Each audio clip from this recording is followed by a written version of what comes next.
Hi. Now we talk about chapter 8, which is scale. I always maintain that scale is the real proof of innovation. Minus the scale, all you're doing is creativity. You can be lucky once, but you can't be lucky n number of times. You can't scale without competence. So, for example, if I'm an artist of any kind and I come up with an art form and it becomes a hit, or a movie director, I come up with a movie and it becomes a raging hit, it doesn't make me a good artist. Unless and until I'm able to repeat my success over and over and over again, it almost becomes like a habit. We are not talking of innovation. So, unless and until you have really taken that idea to its logical conclusion, that idea has little meaning. And I'll quote Eric Schmidt, the former CEO of Google. Google's objective is to be the systematic innovator at scale. Innovator means new stuff, and scale means big, systematic ways of looking at things done in a way that is reproducible. So you can't be a one-click genius. You have to be able to do that comprehensively over a long period of time.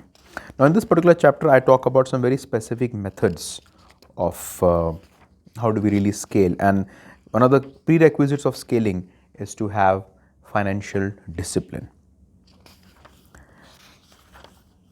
And the leaders must be showing right from the top in terms of how do we really create that environment where people are willing to bet and scale. And one of the ways of doing so is by giving people air cover, which is to really protect them from taking those risks.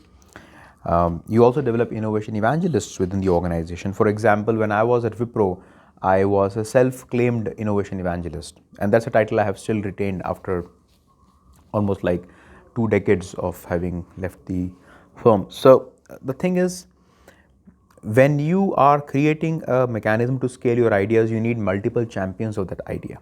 And these champions could be in the form of people who socialize that concept both internally and externally of the company. And that's where we have these roles of innovation evangelist. Guy Kawasaki was the innovation evangelist or the marketing evangelist for Apple for a fairly long time. And today evangelism has become a very legitimized role in most large organizations, and that's how you scale your innovation. How do you measure the impact? And in this chapter, I talk about 2 methods of measuring the impact. The first is OKR, which is objectives and key results. So it's a very good idea to firm up a clear set of objectives in terms of what do you really want to achieve with this idea in the next maybe couple of quarters, years or so, and then measure those against very clearly laid out measures. So that is the key results. Another important aspect is the aspect of business model canvas, wherein you are trying to frame the idea in terms of what kind of a cost structure does it require, what revenue streams does it have, what kind of a marketing and sales support does it need, what kind of a channel mechanism or channel partners would you have, and so on. But the key is not to confuse empathy with good business logic. A lot of companies we have seen which have really run themselves into the ground in the pretext of being customer centric. But if you don't have solid business logic, if you are not planted your ground on the feet, it's very likely that you will be missing out the big picture. For example, if you look at Jet Airways, a highly empathetic organization towards the end customer, but financially they could not do justice. Similarly, Big Bazaar. Big Bazaar ushered a revolution of organized retailing in India, and many people for the very first time experienced what it is to get into a mall.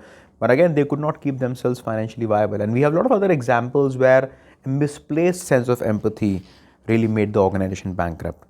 And that's where companies which are very disciplined in terms of financial prudence have managed to see them through, especially when the going is tough.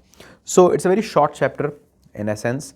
And in this chapter, what I want to advocate is that you need to plan what happens after validation of an idea. Because what I've seen with many design thinking workshops, both in corporate as well as in smaller setups like startups, is that once you have a bunch of ideas, you lose the steam.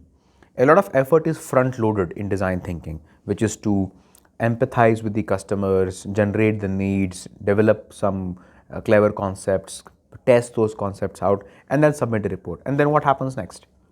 And if you are not able to do justice to those ideas in terms of implementing those ideas, whatever you have done so far has little consequence or little meaning. So to plan through the activity, and that is where this 5-step model of design thinking that starts with inspire and ends with scale adds to the current literature on the subject, which is propagated by both IDEO and the Stanford D School, wherein both of these models miss out on the importance of scale.